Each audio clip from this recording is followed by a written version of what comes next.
Well, hello, and welcome back, Unleashed fam. I'm glad to see you back with us, and to our newbies, welcome to our family. If this is your first time with us, do not worry, we're not far ahead yet. We just started last week, so you have plenty of time to catch up. Check out my previous video just to get to know a bit about me, what we're all about in this platform, and just to get a bit of my story, just so you can keep up to track. You don't get lost in the mixture. Anywho, do not forget to subscribe and share with your friends and your family. Let them know we're here and we're here to stay. all right. So in today's video, I am going to be going a bit into reality versus expectation, So in our previous video, I spoke about my story, I spoke about my childhood, basically a bit of highlights there, and what that has been like, and how did we get here, growing up with divorced parents and blah, blah, blah, blah, up to here. All right. So now up to where I left off, which was me being open and now starting to share my story and how the whole experience affected me and leading up to who I am now. That was like in 2018 March.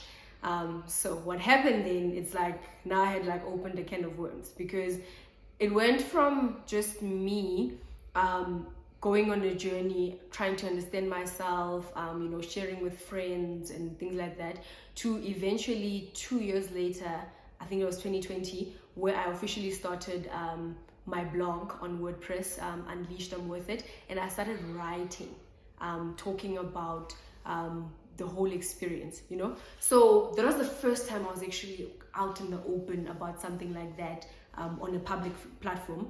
Scary, you can imagine, but I got a lot of feedback, different feedback actually.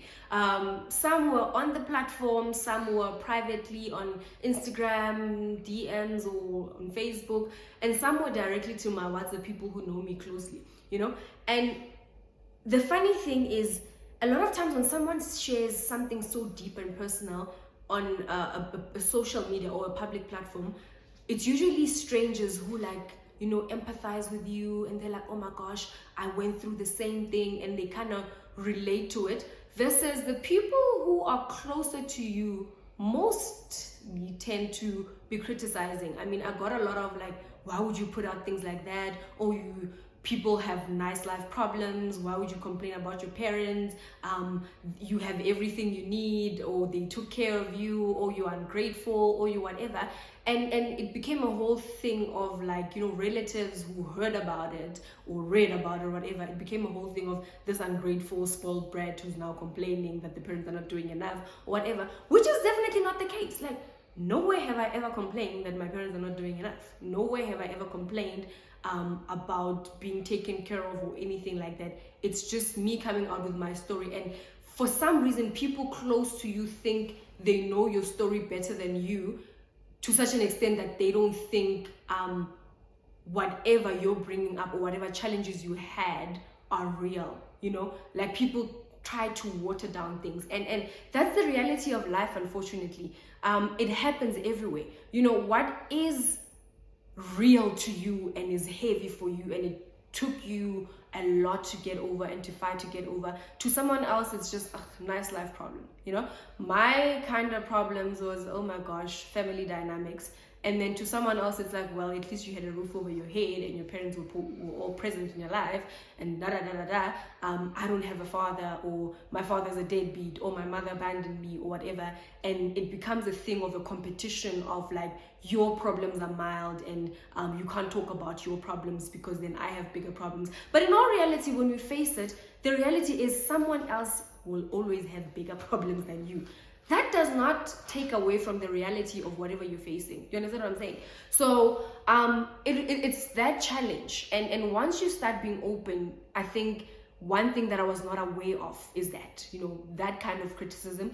And I think it forces you to think about it a bit. It's either you curl back into your little corner, and then you'll be like, okay, I have nice problems, I shouldn't be this shouldn't have been affecting me, and then you beat yourself up and all of that.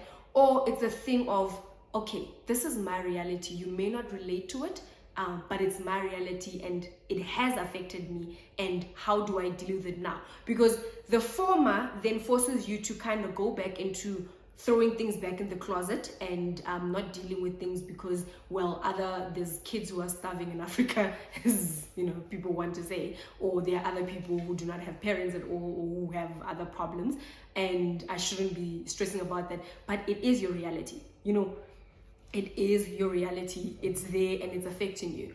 And then the latter, it's okay, yes, I acknowledge that other people have problems and I'm not going to take away from your problems, but just because you think you have bigger issues than me, it does not necessarily mean that what I am going through is unreal, or it doesn't invalidate what I am going through.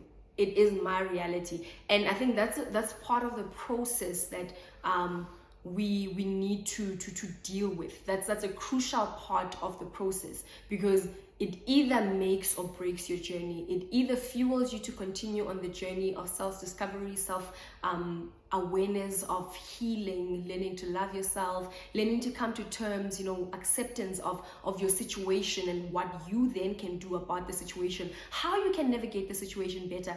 Or then you stick to your toxic traits and then you end up lashing out on everybody. And as I said in the previous video, that you take your full self into every single room that you step in. Unfortunately, there is no family version of me that I can leave behind when I step into work, or when I step into, whether it's modeling, when I step into any other room, that I leave behind certain parts of me. It's impossible. You carry every part of yourself with you everywhere you go. And these things show themselves in different ways depending on the room, but they do come out. They may not come out in the same way, but eventually they start sipping out and they start showing. So that is why it's so important to personalize your journey. It's all about you. People are going to criticize you. People are going to have different opinions. People are not going to like what you have to say. And sometimes, yes, there's some things that I probably said at the time to myself, or while in conversation with friends around me, when I was like processing the emotions for the first time and dealing with, you can imagine dealing with 19 years worth of emotions at the same time. It's all a lot. Flashbacks come and everything is just overwhelming. And some things, maybe you interpreted them wrong. Some things, you anger got the better of you and you ended up saying things that you were not supposed to say, and things that you actually look back and realize you didn't mean. It happens. It happens. But give yourself the time, commit yourself to the journey and learn to shut out the voices.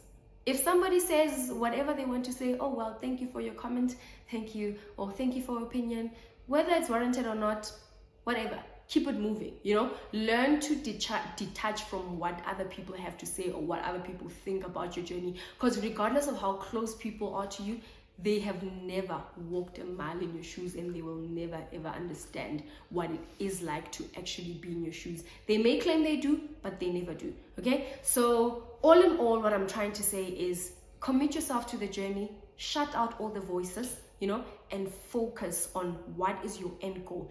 End of the day, the goal should be healing. The goal should be becoming a better version of yourself. The goal should be understanding yourself better so that you show up as your best self in every room that you step in, because a self-aware you is unstoppable.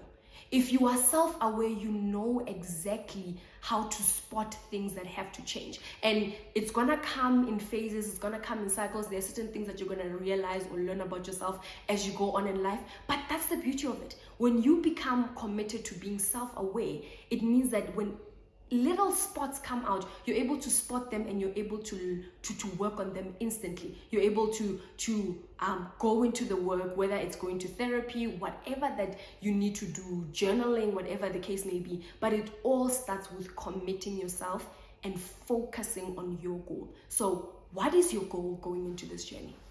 Set that straight and let's see how we go far. Thank you.